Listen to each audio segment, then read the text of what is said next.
عليكم ورحمة الله وبركاته. النهاردة إن شاء الله هنعمل سمك في الفرن، ولا بطريقة الشوي ولا القلي ولا الدخان ولا الكلام ده كله. سمك صحي وجميل ويتعمل إيه وطعمه جميل والكل هيحبه. إحنا دلوقتي هنجيب راس توم ودقتها مع بالطريقة الطبيعية بتاعتنا خالص، معلقة ملح، معلقة كمون كبيرة، ومعلقة صغيرة كزبرة ناشفة، ودقيتهم وطحنتهم كده. وجبت السمك بتاعي وغسلته كويس جدا وتبلته في ملح، شوف قلبه نضيف وحلو، وتبلته في ميه وملح وليمون. ما تحطوش خل لان الخل بيهري السمكيه. هو تحديقه السمكيه عامه ملح وليمون مع الميه. وبعد كده هروح جايبه التتبيله بتاعتي دي كده، واروح متبله قلب السمكيه كويس جدا بالراس بتاعتها، بحقيقه كأن السمك الطبيعي بتاعنا اللي احنا عارفينه. السمكيه كمان اهي، وامسك قلبها كده كله في المكان اللي شلت منه الخياشيم، وتنضف كويس قوي والظهر. واجيب السمكيه كده واروح مديها شقتين من الناحيه دي ومن الناحيه التانيه، بحيث ان ادخل فيها التتبيله بتاعتي تبقى طعمها حلو وجميل، شاربه منها وعلى جسمها كده. هعمل كل الكميه اللي عندي بنفس الطريقه كده، وبعدين نكمل مع بعض. علشان اعمل بيها الحشوه اللي في قلب السمك، عباره عن جزرايه كبيره مبشوره، 3 قرون فلفل رومي، بصلايه كبيره برضو مقطعاها كده سلايس كده، وطماطم متقطعه رفيعه كده، مع طبعا عصير الليمون. واروح جايبه دلوقتي المكونات كلها على بعضها اهو. هضيفها الطماطم على البصل على الجزر على الفلفل،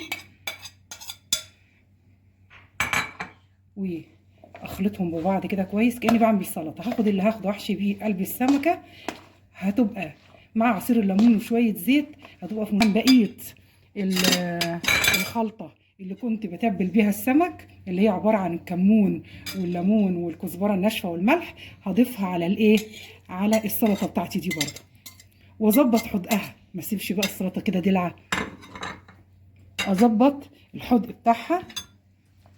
اخلط كده الخلطه اللي انا عاملاها دي مع بقيه السلطه كده، احيقها زي ما بيقول، يعني الحدق بتاعي يبقى جميل. ما اكتفيش باني حدقت السمكايه بالتتبيله دي، لا كمان السلطه حدقها كمان اظبطه. الملح اروح حاطه كمان بتاعت معلقه ملح صغيره كده، مع الكمون والحاجات اللي انا حطيتها كده. السلطه بتاعتي بقت جاهزه. الحشوه الجميله دي لما يتحط كده في السمكه وتاخد وتدي من الجوس بتاع السمكه وهي بتتشوي في الفرن. ودلوقتي كمان اديها بتاع عصير ليمونتين، ليمون كبير ما شاء الله، اعصر كده غير الليمون اللي هرشه على وش السمكيه. اجيب السمكيه بقى كده، افتح قلبها كده كويس، واخد من القلب السلطه اللي انا عملتها الحشوه الحلوه دي بالراس كده كله، املاها واقفلها زي الساندوتش كده. واروح جايه هنا على صاج كبير انا مجهزاه، وارص السمك بتاعي. اجيب واحده كمان اهو، افتح كده واجيب السلطه دي كلها واحشي كده قلب السمكيه، واقفل عليها زي الساندوتش كده، واروح جايباها وجنب اختها. هعمل كل كميه السمك واملى الصاج وافرجكم اعمل ايه. وتبتدي تعصري عصير ليمون كده على ظهر كل سمكيه، لان روح السمك الليمون والكمون والثوم. بعصر كده كميه ليمون حلوه على ظهر كل سمكيه.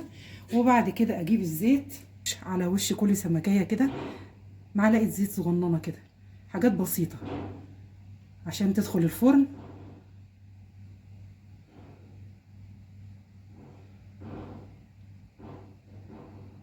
هدخل الفرن، هبقى ولعه فرن وشوايه، ويبقى بعيد عن الشوايه شويه، مش هياخد ربع ساعه في الفرن وهيطلع يبقى زي الفل. ودلوقتي حبايبي بقى يلا بينا نعمل الدقه اللي هنسقي بيها جسم السمكيه بعد ما تطلع من الفرن بعد ربع ساعه من دخولها. دي ميه سخنه هننزل فيها طماطمايه مبشوره، وبقيه الدقه اللي قلت لكم عليها ثوم وكزبره ناشفه وكمون، وانزل كده طبعا احاول اخليها تندمج كويس قوي كده. وبعدين اروح منزله عليها معلقه شطه حلوه كده، ومعلقه ملح برضو صغيره حلوه كده، وعصير الليمون 3 ليمونات، عصير 3 ليمونات كبار، وعصير الشتاء طبعا بتاع الليمون جميل.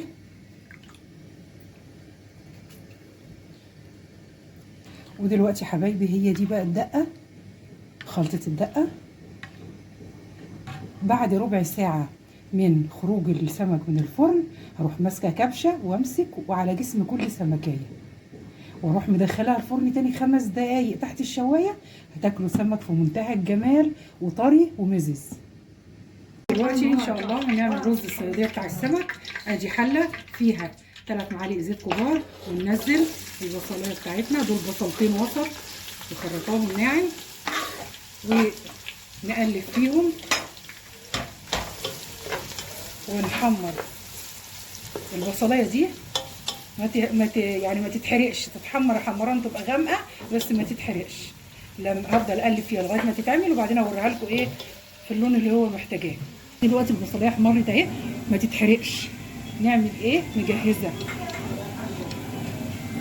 معلقه من الخلطه بتاعه الثوم والكمون والكزبره الناشفه، احطها، طماطميتين مبشورين، جزرايه مبشوره، كل ده بيزود القيمه الغذائيه ويخلي طعم الحاجه حلو. اقلب بسرعه كده. ودلوقتي هنزل مكان دق الثوم والحاجات دي بتاع معلقتين ميه، بدي مساحه للطماطم دي والجزر والحاجات دي كانها بتتسبك، واسيبها 5 دقايق قبل ما اضيف معيار الميه على الخلطه دي. ودلوقتي الميه غليت وحطيت فيها معلقه كاري ومعلقتين ملح، وانزل بقى فيها الرز بتاعي كله، الكميه اللي انا عايزاها على حسب الكميه بتاعتك. الرز المصري الميه بتبقى قد الرز، لو بتعملي رز بسمتي الميه هتبقى ضعف، كل كوبايه رز قدامها كوبايتين ميه. دلوقتي اهي الميه معقوله لان ده رز مصري، هتاخد غلوه اروح موطيه عليها واسيب الرز يستوي براحته. ودلوقتي يا حبايبي اهو الرز استوى جميل، وجبه غذائيه متكامله يتاكل لوحده. والسمك اهو بالطريقه دي جميل جدا، ما بياخدش ربع ساعه في الفرن. وده الصوص اللي نزل من السمك بالخلطه اللي انا رشيته عليهم، مع الجوسي بتاع العصير السمك طبعا اللي نزل مع الخلطه دي. بجيبه كده واحنا بناكل، بروح حاطه على جسم السمكه كده مغرقاها، بيدي مزازه وطعم في منتهى الجمال. واللي عايز يحط منه كمان على الرز يحط. جربوها ومش هتبطلوا تعملوها. دمتم بصحة وعافية.